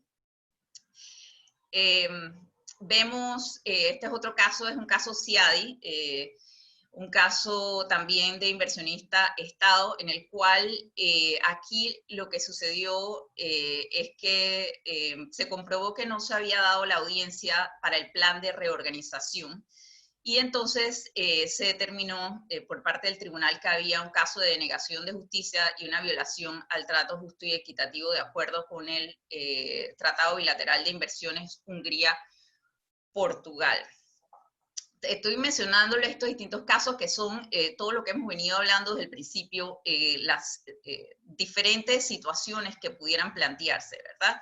Entonces, tenemos también, este es un caso muy conocido del Lowen Group, que era pues un grupo familiar canadiense que se dedicaba, pues, era la funeraria más grande. Ellos se instalan en Mississippi y surge una disputa interna. Y aquí el caso de negación de justicia se da, digamos, de forma diferente, porque lo que se reclamaba era que pues no tenía el dinero, el grupo Lowen, para la fianza de 625 millones que se necesitaba para interponer la apelación. Ahora, posterior a esto, durante el proceso ante el CIADI, se da el plan de reorganización y el grupo Lowen es adquirido por una sociedad americana. Y aquí, como resultado de este plan de reorganización, el tribunal arbitral rechaza finalmente la jurisdicción sobre la base de la falta de continuidad en nacionalidad, porque entonces ya no estábamos hablando de un inversionista canadiense, sino que estábamos frente a una sociedad americana. Así que esto es algo que también pues debe tenerse en consideración, y ya pues en su momento dentro del proceso o de otros procesos podría discutirse sobre esta falta de continuidad y hasta dónde debe continuarse con la nacionalidad para tener la protección del tratado, en este caso el NAFTA, o el Tratado de Libre Comercio de América del Norte. Pasamos rápidamente a los últimos casos. En este caso tenemos esta compañía Gavrilovic de procesamiento de carnes, ¿verdad? Pertenecía a una familia de los años 1600, y en la época comunista pues fue convertida al Estado. Posteriormente, cuando Croacia declara la independencia, entonces se da todo un proceso de privatización de estas empresas, Y aquí lo que acusa Gavrilovic y la familia es que en realidad el proceso tedioso que se dio ante los tribunales de insolvencia afectaron enormemente su inversión, porque nunca la pudo recuperar, y demandó a Croacia ante el CIADI bajo el Tratado Bilateral Austria-Croacia. Entonces, y aquí efectivamente se le dio la razón a Gavrilovic, específicamente se admitió que había habido una expropiación sin la debida indemnización. Así que bueno, este es un recorrido de casos que nos muestran las posibles interacciones que puedan haber entre uno y otro. Y para finalizar, me gustaría tratar como último punto algo que está tomando cada vez más relevancia y que creo que también lo va a tomar en un futuro, y es la intervención de terceros financistas. Cada vez más se dan casos en los que intervienen terceros financistas, sobre todo en casos inversionista-Estado, pero también en materia comercial. O sea, no por el hecho de haber un tercero financista significa que una parte sea insolvente. Puede ser que esto se haya dado de forma posterior, pero sí va a tener incidencia en cuanto a la, digamos, a la continuidad del proceso arbitral. Aquí tenemos un caso en el cual se dio la expropiación de las aerolíneas argentinas, y es el último caso que les traía para citarles. Y aquí los administradores concursales tuvieron conocimiento del acuerdo de financiación y lo aceptaron. Aceptaron incluso a los abogados que estaban representando a las partes demandantes. Entonces, aquí pues mucho va también de depender de la negociación que tenga pues esos administradores concursales o esos liquidadores cuando entran al proceso. Y también, pues muy importante también el aspecto de caución de costas, que lo mencionamos desde un inicio, porque también el tribunal arbitral va a tener que valorar si efectivamente otorga esa caución en costas o no. Y también puede incluso analizar el mismo acuerdo de financiamiento para ver entonces también hasta dónde llega la obligación de ese tercero financista. Así que bueno, estos son, digamos, los casos que le traía. Solamente para concluir, en su momento pues va a tener que analizarse caso por caso, y tanto los árbitros como los abogados de la parte insolvente y la parte no insolvente va a tener que entrar a analizar todos los posibles aspectos que pudieran surgir en ese caso en particular, y sobre todo pues determinar qué le iba a aplicar a cada uno de estos issues o estos aspectos que puedan surgir. Y con esto pues les agradezco mucho. Voy a dejar aquí de compartir para entonces poderme unir a la discusión y abierta a todas las preguntas que tengan. Claudio. Oye, María, muy interesante. Me parece súper interesante ver cómo interactúa, o sea, cómo dentro del arbitraje ocurren situaciones de insolvencia y cuáles son los efectos que esa situación de insolvencia vaya a tener en el arbitraje y cómo los árbitros manejan esa situación. Me ha gustado cómo lo has planteado y dándonos ejemplos de caso por caso. Esto me parece que ilustra bastante al público. Y creo que podemos pasar con esto a la parte de preguntas del público. La primera pregunta es de Gerardo Villalobos, que pregunta a Susana cuál es el número de legislación aplicable en Colombia en materia de insolvencia de empresas y las normas de conciliación. ¿Quieres saber las normas que mencioné? Sí. Entonces, ¿Cuáles son? tenemos el decreto 560 de 2020, el decreto 772 de 2020.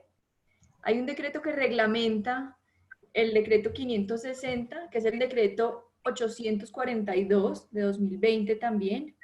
Y hay una resolución que establece o aprueba el reglamento general de los trámites ante las cámaras de comercio. Yo creo que Claudio, yo te puedo pasar esas normas para que tú las puedas compartir. Vale, súper. Oye, muchísimas gracias, Susana. Cristina Rodríguez pregunta, asumo esta pregunta es para Diego. En el caso de Panamá, ¿qué podemos proponer para implementar la ley de régimen concursal con los recursos ya existentes debido a que aún no se han creado los juzgados de insolvencia? Bueno, interesante la pregunta ante la realidad que tenemos. Sin duda, tenemos una ley de insolvencia bastante reciente que no ha llegado a una aplicación completa al no contar con los juzgados que fueron creados bajo esta ley. Como les mencioné, esta ley fue creada en tiempos pre-COVID, donde ya la situación de la dinámica comercial requería que Panamá contara con juzgados especializados en temas de insolvencia y todavía no hemos logrado los tribunales. Así que imagínense si eso era pre-COVID, qué situación vamos a tener post-COVID, donde la situación de insolvencia va a ser posiblemente y lastimosamente lo que más vamos a enfrentar los abogados. Existe actualmente una iniciativa a nivel local que persigue el establecimiento de unos mecanismos de solución alterna de conflictos, específicamente la conciliación, para tratar de llevar al deudor y a los acreedores a negociar de forma directa y más rápida el plan de reorganización, considerándose desde la formulación del plan de reorganización como también la misma aprobación y discusión. Esto es una iniciativa que todavía no ha sido presentada a nivel ejecutivo ni legislativo, pero yo considero de que sin duda modificar la legislación de insolvencia en el sentido de que permita que los acreedores puedan ponerse de acuerdo con el deudor para llevar adelante la controversia de insolvencia, como ya lo plantean en España y en Colombia, como manifestó José Antonio y Susana, creo que sería muy positivo para solucionar los conflictos en Panamá. Muchas gracias, Diego. Yo tengo una pregunta personal para Susana y José Antonio. Ustedes que han tenido, ustedes están en países que tienen normas donde hay más interacción entre procesos concursales y métodos alternos de solución de conflictos. ¿Qué beneficios han visto ustedes en la práctica de aplicar métodos de solución alternos de conflicto a temas concursales? ¿Cuál ha sido la experiencia de ustedes en España y Colombia para ver nosotros en Panamá cómo ha sido esa experiencia? Porque en Panamá no tenemos la misma cantidad de interacción que tienen en Colombia y en España estos dos métodos, estos dos temas. No sé si empezamos con Susana. Te contesto, y antes de contestar haría una nota en relación con la pregunta que le hicieron a Diego, porque yo he sentido y he participado muy cercanamente en Panamá con todos estos temas de la ley 12 y pues estuve cuando empezó esta ley y siento un poco que no la han implementado, pero digamos que el tema es que en Colombia es más fácil hacer todo esto porque el juez de insolvencia es un juez especializado que hace parte de la rama ejecutiva, que es la superintendencia. Entonces, al mismo tiempo, nosotros somos juez empresarial, pero al ser parte de la rama ejecutiva, nos queda mucho más fácil proponer, por ejemplo, reformas a la ley a través del Ejecutivo, como en este caso. Entonces, digamos que la circunstancia colombiana particular permite movernos muy rápido. Por eso yo creo que ha sido también tan fácil, entre lo difícil que puede ser esto, sacar dos normas de insolvencia por ser iniciativa del Ejecutivo, porque hacemos parte del Ejecutivo. Y lo otro es que en países pequeños como Colombia o Panamá, puede ser que tener juzgados especializados en una materia que es tan variable no se justifique lo suficiente para que los implementen, y eso puede ser un inconveniente. En Colombia no se han podido implementar tampoco, por eso funciona también en la superintendencia, porque la superintendencia es un órgano ejecutivo central que tiene sedes, entonces atiende en otras ciudades a través de sus sedes, pero pues digamos que en este momento tenemos alrededor de 3.000 procesos de insolvencia en curso, pero eso no da para tener juzgados ni tribunales de apelación como en Estados Unidos, por ejemplo. Ahora, en tu pregunta ya que si era para mí, mira que en parte hemos tomado el tema del éxito en los medios alternativos de solución de conflictos en el régimen de insolvencia de personas naturales, porque este régimen de insolvencia de personas naturales también se tramita, entre otras, en los centros de conciliación y en los notarios. Y tiene una particularidad, y es que cuando hay objeciones, las tienen que resolver directamente, y si no las resuelven, van al juez. El juez le toma un tiempo. Pero hace poco hablé con una conciliadora que se dedica a estos temas de insolvencia de persona natural, y me dijo que el 90% de las objeciones las concilian. Y eso, en comparación con las objeciones que resolvemos nosotros el 10% de las objeciones las concilian. Entonces sí vimos que había mucho por hacer a través de incorporar medios alternativos en los procesos de insolvencia, porque podemos avanzar muy rápidamente en etapas si hay una conciliación o una mediación de manera anticipada y pronta dentro del proceso. Entonces sí lo hemos visto a prueba real. O sea, no es solamente teóricamente pensamos que puede ser bueno, sino que ya hemos visto que en insolvencia de personas naturales, que se parece un poco al tema de las pequeñas insolvencias, el 90% de las opciones las pueden conciliar. Luego, a eso le estamos apuntando. Muchas gracias, Susana. Y para José Antonio, me parece muy importante el aporte que Susana de cómo se maneja en Colombia el tema de insolvencia, cómo sucede en España. También hay juzgado, o se maneja más parecido a Colombia, donde es parte del Ejecutivo, y aparte de eso, entonces, ¿cuál has visto tú que ha sido el beneficio de tener métodos alternos de conflictos en temas concursales? Pues sí, os cuento un poco a grandes rasgos cómo funciona el tema aquí en España. Los juzgados competentes para conocer de los procesos concursales son los juzgados de lo mercantil.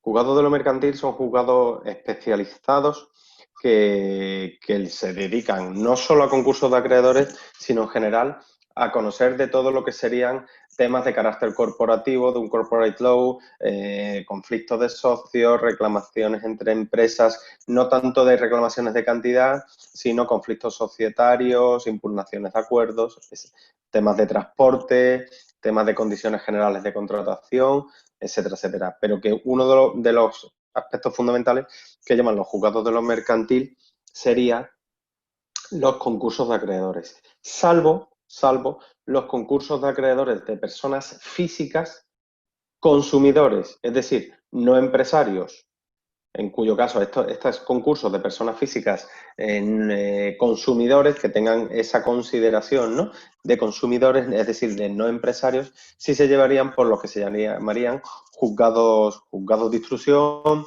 juzgados de los civiles, podríamos decir, no mercantiles.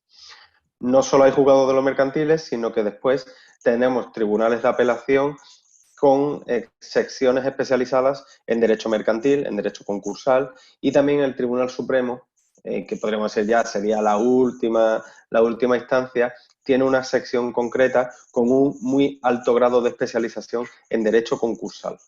Vale, entonces eso sería un poquito lo que sería la organización a nivel judicial.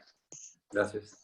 No hay tanto oficinas de mediación y eso no funcionan tanto, ¿no? Entonces, realmente esos métodos alternativos de conflictos, que yo lo llamaría como métodos alternativos al concurso de acreedores, y que serían estas tres figuras que obviamente he puesto de manifiesto. Tres figuras que han reducido en buen grado el número de concursos de acreedores, han evitado que muchas empresas se vean abocadas a ese procedimiento judicial tramitado ante el juzgado de lo mercantil, y que, ya os digo, dado que son herramientas que bien utilizadas pueden tener una finalidad muy positiva, pues han conseguido esta finalidad. También lo digo, no todo es positivo de estas soluciones concursales, de estos institutos preconcursales.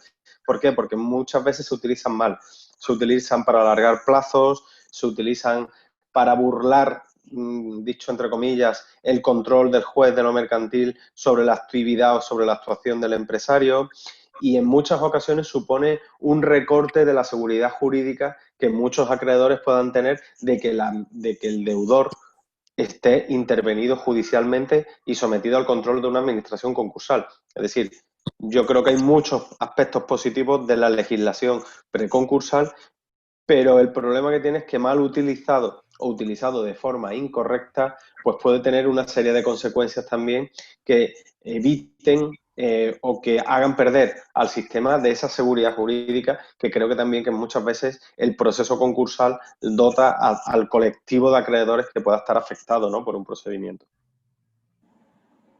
Muchas gracias. Creo que eso nos da un mejor pantallazo de la España. Y por lo menos desde la perspectiva panameña lo apreciamos bastante.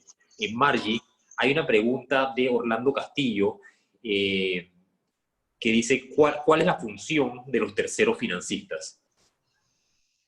Gracias, Claudio, y bueno, y gracias a la persona que hizo la pregunta. La financiación de terceros, digamos que no es algo nuevo en el sentido de que se da a nivel también judicial, y es la obtención del financiamiento que tiene una parte para poder hacerle frente al proceso arbitral.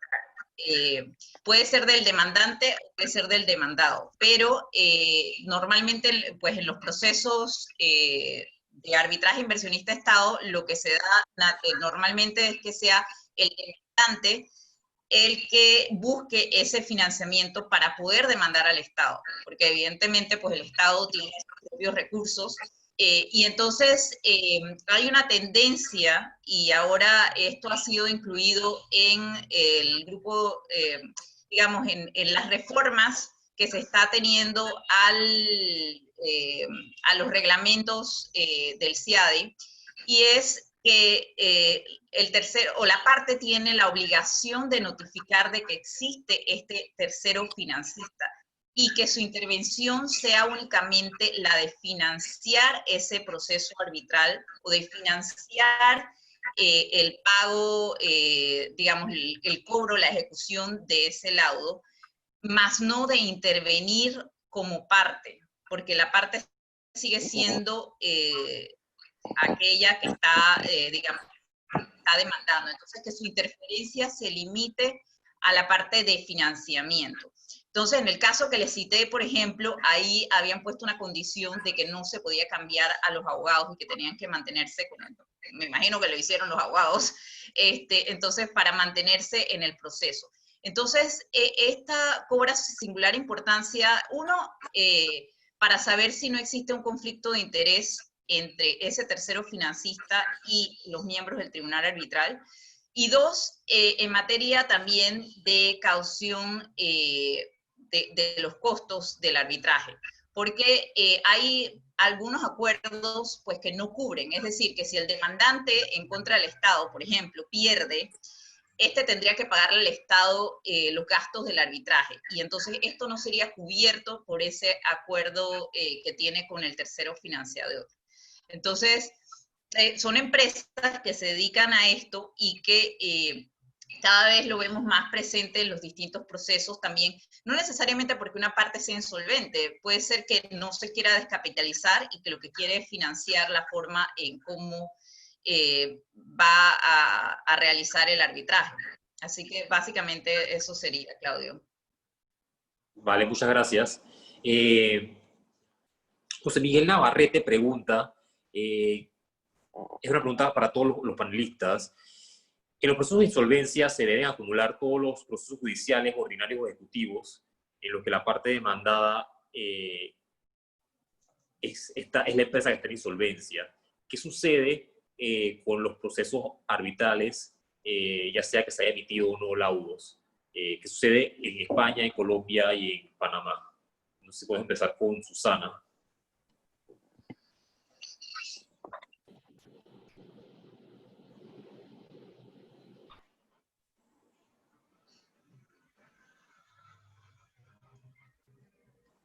El micrófono, Susana.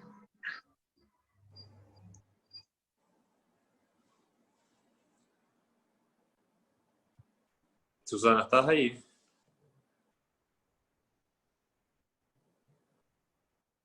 Susana, todavía estás en mute. El micrófono, Susana. Ajá.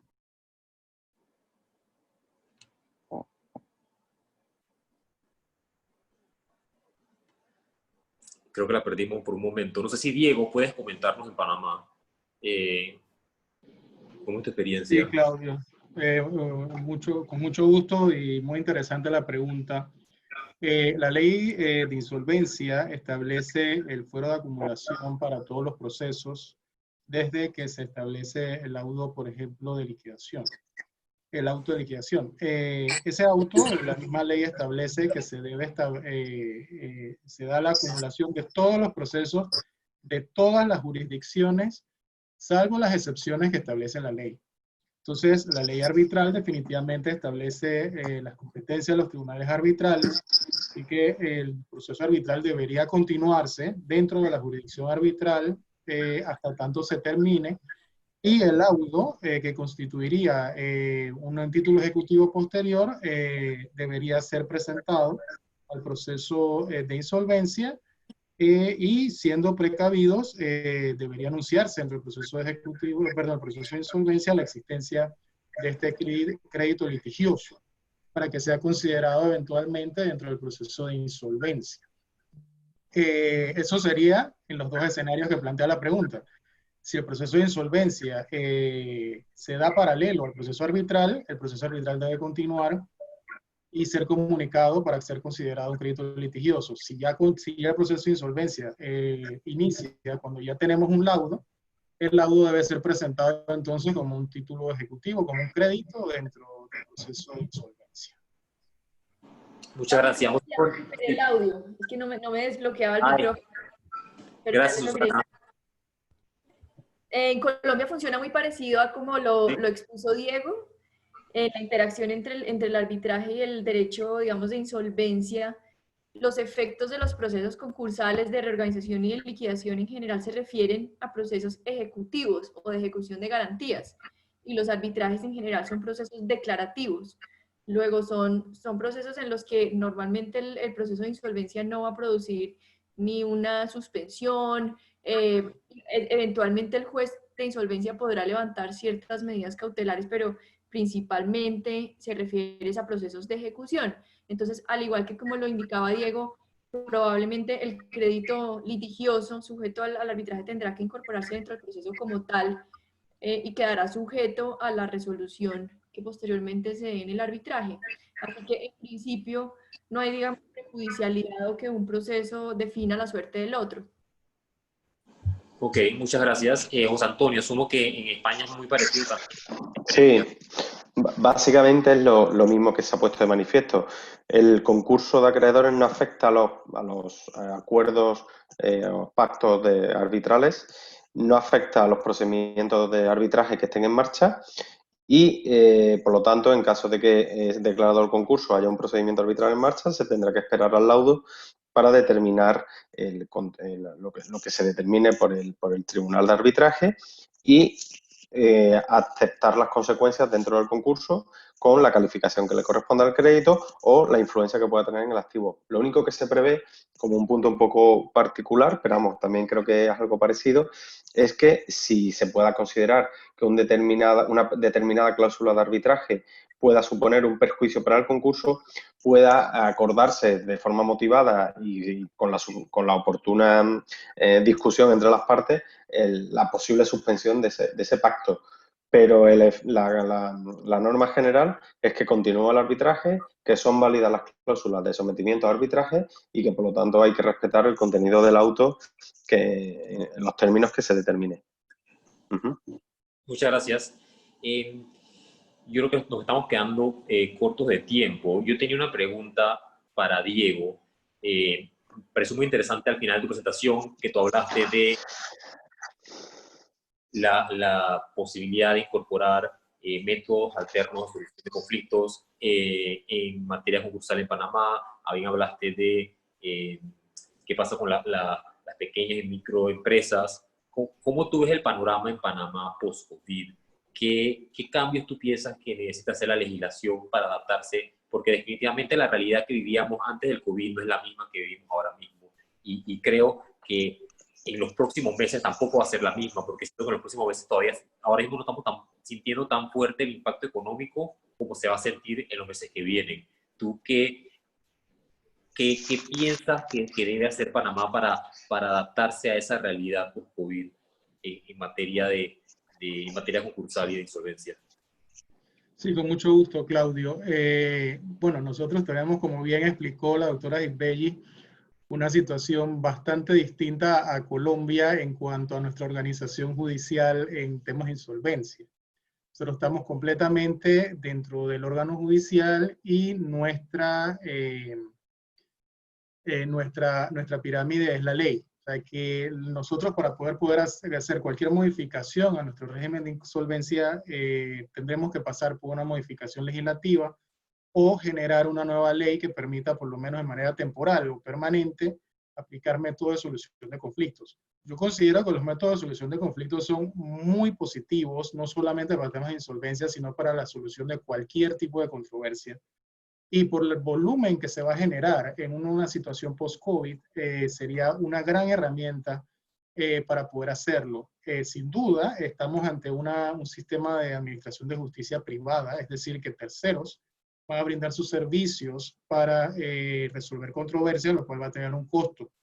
Una situación que tiene que considerarse para la solución de la controversia versus el órgano judicial que no tiene un costo mayor del de los abogados. Pero no se puede ver de una manera tan simplista porque los costos en tiempo que genera el proceso en el órgano judicial es mucho más prolongado que la rapidez que genera un método alterno de solución de conflictos. Existen iniciativas también de centros de solución de conflictos de brindar de manera solidaria horas gratuitas a empresas que deseen someterse a conciliaciones o mediaciones, lo cual puede hacerse perfectamente sin una modificación legislativa.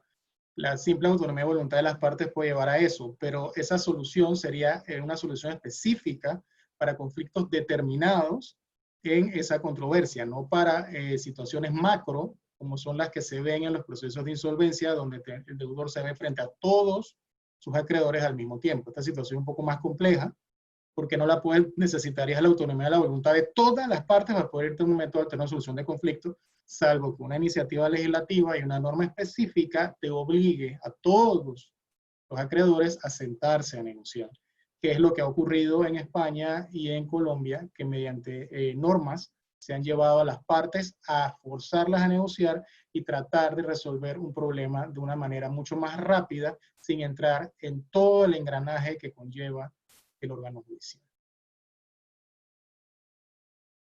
Muchas gracias, Diego. Y también tengo unas últimas preguntas para Susana, José Antonio y Margie. Y Susana y José Antonio, si nos pudieran dar una recomendación de cada uno de sus países que han tenido experiencia con legislaciones más completas, en materia de, o que han tenido más tiempo de poner en práctica ese tipo de legislaciones en materia concursal,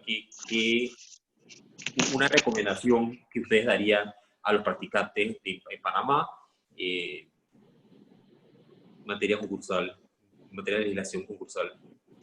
Al país, digamos, como tal, le recomendaría no esperar a que llegue la ola para ver cómo reaccionar, porque es que esto es un tsunami innegable. Y no podemos esperar a que, o si esto fuera una clínica o un hospital, no podemos esperar a que llegue todo el mundo enfermo para ver qué hacemos si compramos camas o respiradores. Es que hay que tener primero lista la infraestructura para poder soportar lo que ya sabemos que viene. Entonces, la actitud, digamos, de gobierno no puede ser simplemente reactiva, sino que tiene que ser proactiva. Este es un tema muy serio como para esperar a ver qué pasa y ahí sí tomar decisiones. Entonces, pues las medidas van entre prevención de la crisis. Idealmente nadie debería entrar en crisis, pero, y esto se, digamos, a través de mecanismos tributarios, financiación, etcétera. Eso es como para contener, pero no podemos negar que es probable que venga, muy probable, y si no viene, qué bueno, pero no podemos esperar a tener el problema encima para hacer algo. Entonces, pues es como un llamado a la urgencia de tomar medidas legislativas. Nada más importante en este momento en cuanto a lo legislativo que la insolvencia. Y una recomendación entre las posibles, digamos, legislaciones o normatividades para incorporar, creo que los preconcursos, hasta ahora está la experiencia de España muy positiva. En Colombia también los incorporamos con el decreto 560, en esta ocasión no profundicé sobre ellos, pero han producido resultados increíbles porque está cambiando la cultura en el sentido de saber que el problema de la insolvencia es económico, no jurídico.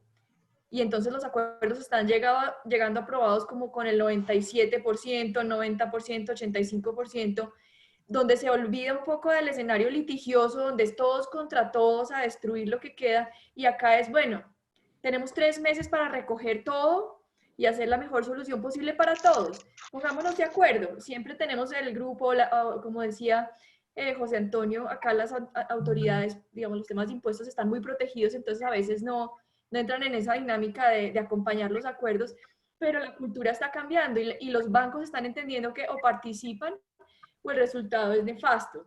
Entonces, digamos, mi recomendación, si tuvieran que tomar una sola cosa, sería tal vez los preconcursos, porque además eso descongestiona el sistema judicial. En los que nosotros adoptamos, el juez admite y en 3 meses pasa lo que tenga que pasar y después los vuelve a ver para la audiencia de confirmación y ya. Entonces no estamos en un proceso lleno de autorizaciones, que si puedo vender, que si puedo reformar los estatutos, y el juez todo el tiempo encima pendiente, que si tus inventarios están, que si no están, que dónde está la... No, ustedes entran a un cuarto de datos virtual y ahí resuelven todo, y la próxima vez que ven al juez es para confirmar o no el acuerdo. Entonces ese sería mi, digamos, como el mecanismo de emergencia que yo adoptaría en este momento si solo pudiera escoger algo. Pues, Muchas bueno, gracias. por mi parte, como recomendación, yo creo que la verdad que muy en línea con lo que Susana acaba de decir. Es decir, al igual que empecé diciendo que la enfermedad había colapsado el sistema sanitario, obviamente el COVID también va a saturar el sistema económico, jurídico, mercantil, concursal, ¿no? Entonces, yo creo que es fundamental, uno, disponer de los medios, dotar a los medios, de medios al sistema, de medios que estén altamente especializados, tanto por parte de los que deben regir el procedimiento a nivel ejecutivo, pero sobre todo a nivel judicial. Y ahí es clave también el papel que los abogados y economistas especialistas en materia concursal tenemos, ¿no? Para buscar no solo el mejor asesoramiento posible para estas entidades, empresas que van a verse, sino también incluso para promover medidas a nivel de legislativas, es decir, apoyar al sistema desde nuestro punto de vista, desde nuestra experiencia y desde nuestra especialidad para ayudar en esta construcción de un sistema concursal que pueda dotar de la salida y de la agilidad oportuna dada la situación que nos vamos a encontrar, ¿no? Yo creo que esto es fundamental y bueno, pues igual, ¿no? Ya que estáis como creando un sistema concursal en Panamá o desarrollando un sistema concursal, yo creo que es clave hoy día fijarse en todas estos institutos preconcursales, ¿no? En todo este preconcurso y en todas estas figuras que creo que son un poco lo que por parte de los diferentes, de las diferentes, por ejemplo, legislaciones a nivel europeo se están promoviendo. Digo europeo porque son obviamente las que conozco más, pero es lo que se está promoviendo, por lo que se está luchando y por lo que se está intentando ante todo potenciar de cara a una salida rápida, eficaz y sobre todo viable de empresas en dificultades, ¿no? Así que nada, papel importante de los abogados, de los economistas, de apoyo al sistema, de creación y de desarrollo de todas estas figuras legislativas y de dotar de las mejores soluciones al sistema, sin duda alguna. Excelente. Margie, ya escuchamos los comentarios de Diego, de Susana y de Juan Antonio en materia concursal, cómo ven ellos el panorama y qué recomendaciones dan para la realidad que vamos a enfrentar en Panamá. Te quería preguntar a ti, Margie, ¿tú qué ves en el futuro en temas de arbitraje con temas de insolvencia? ¿Ves más interacción con terceros financistas? ¿Qué temas tú piensas que van a surgir en el futuro donde va a haber esa convergencia entre arbitraje e insolvencia? Gracias, Claudio. Efectivamente, yo creo que ahora más que nunca, y bueno, a raíz del COVID-19, obviamente estamos viendo cómo posiblemente se vayan a multiplicar los casos de insolvencia y asimismo la interacción que pueda haber entre los procesos de insolvencia y los procesos arbitrales. Por supuesto, si estamos dentro de un procedimiento, ¿verdad?, local, estamos en la sede arbitral, conocemos la ley de insolvencia, va a ser mucho más fácil, pero sin embargo el mundo no funciona, digamos, de esta manera, sobre todo ahora que todo está tan globalizado, y entonces en el que sí pueden interactuar diferentes legislaciones y a veces no compatibles entre la ley de insolvencia que se está, digamos, que rige, y la ley aplicable en la sede arbitral. Entonces, creo que todos los actores pues van a tener que hacer su pequeño checklist, ¿no?, que mencionaba al final de mi intervención, y en el caso pues de los árbitros, considerar cuál es el posible impacto que puede tener esos procesos de insolvencia, identificar a las partes, ver, notificar al administrador si ya ha sido nombrado en el país donde se lleve a cabo la insolvencia, identificar todos los posibles issues que puedan surgir, o sea, sobre ley aplicable, la validez del convenio arbitral,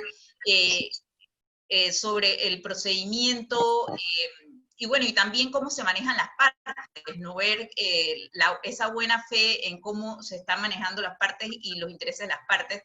Y muy particularmente, si existen estos terceros financistas, pues también habrá que ver, pues si no existe un conflicto de interés con esta parte.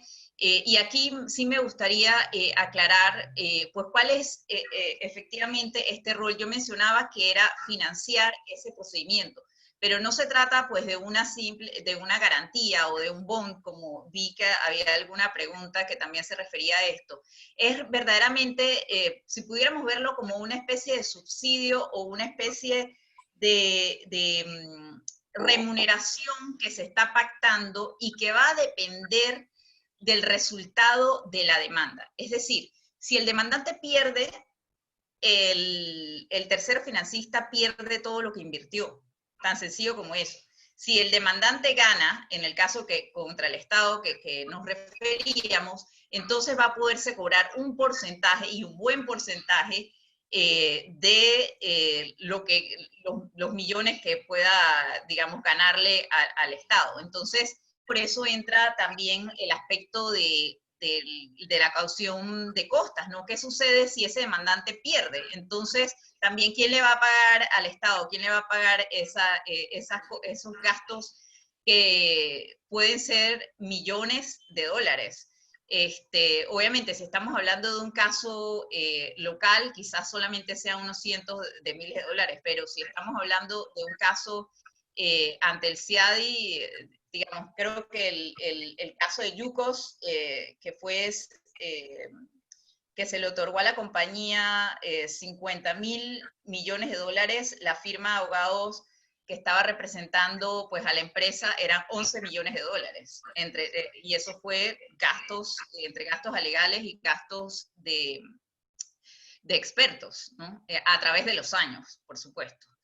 Así que ese sería el checklist digamos, para los árbitros, pero también los abogados, tanto de la parte no insolvente como de la parte de la parte que es solvente, digamos, la contraparte, tienen que también ponerse a ver su propio checklist y cuáles son las defensas y los argumentos que pudieran intervenir dentro del proceso. Así que creo que esa es una tarea que va a tener que analizarse caso por caso y efectivamente considero que puede haber mucha más interacción. Gracias. Muchas gracias, Margie. Y antes de pasarle la palabra al presidente del Colegio Nacional de Abogados, licenciado Juan Carlos Araúz, para que dé sus closing remarks, solamente quería repetir lo que dije al principio. Quería agradecerles a este panel de lujo, porque yo he aprendido un montón. Estoy seguro que que todas las personas que están escuchando el seminario han aprendido un montón, han surgido preguntas muy interesantes. Así que nuevamente, Margie como presidenta de la Comisión de Arbitraje como panelista, Diego como presidente de la Comisión de Insolvencia y panelista, y a Susana y José Antonio como panelistas invitados, de verdad que han hecho un papel extraordinario y creo que ha sido muy interesante y muy nutrida esta conversación. Entonces, sin más, le paso la palabra al presidente del Colegio Nacional de Abogados, el licenciado Juan Carlos Araúz. Gracias, Claudio. En realidad, más que nada para agradecer, en principio, José Antonio, Susana, nuestros invitados internacionales por su disposición. Recordarle que esta es su casa, en donde quiera que estemos, y el colegio se nutre, y la verdad celebramos que las conversaciones puedan tener este nivel profesional tan altísimo, en donde el aporte a temáticas tan relevantes adquiere un valor adicional en estos momentos en que los abogados también ejercemos un rol de mostrar un camino, mostrar una ruta de adecuaciones. Diego, como presidente de la Comisión de Insolvencia, tiene un reto que es también lograr tener incidencia en adecuaciones a la legislación nacional sobre la materia. La justicia ordinaria tiene retos, tiene desafíos, en donde todos tenemos que colocar de alguna manera a esas voces de auxilio que se están emitiendo en un contexto en donde se materialicen cambios para poder permitir que todas estas herramientas sean posibles en un mundo en donde se reclama cada día más efectividad por parte de la justicia, y esa efectividad no solamente entraña a los tribunales desde una justicia privada, sino que la aspiración de que sea la justicia pública con estos niveles y con estos controles es la ruta sobre la cual nosotros como Colegio de Abogados debemos enmarcar el camino. Mientras tanto, lo que les pedimos a todos es los que participantes en estos conversatorios compartan los enlaces de estas importantes intervenciones que van a estar en las redes sociales del colegio. Transmítanle a los colegas que están pasando estos conversatorios interesantísimos. Y en realidad nos vemos en la próxima, agradeciéndole a todos, Margie, el trabajo que realiza la Comisión de Arbitraje, sorprendente, Claudio, fabuloso la conducción de este conversatorio. Y a todos mi aprecio y mi respeto de siempre, y con gran entusiasmo compartiendo cada vez que nos convoquen a un conversatorio más. Muchísimas gracias. Muchas gracias. Muchas gracias. Encantado. Gracias a todos. Hasta luego. Gracias. Hasta luego. Gracias. Saludos a todos.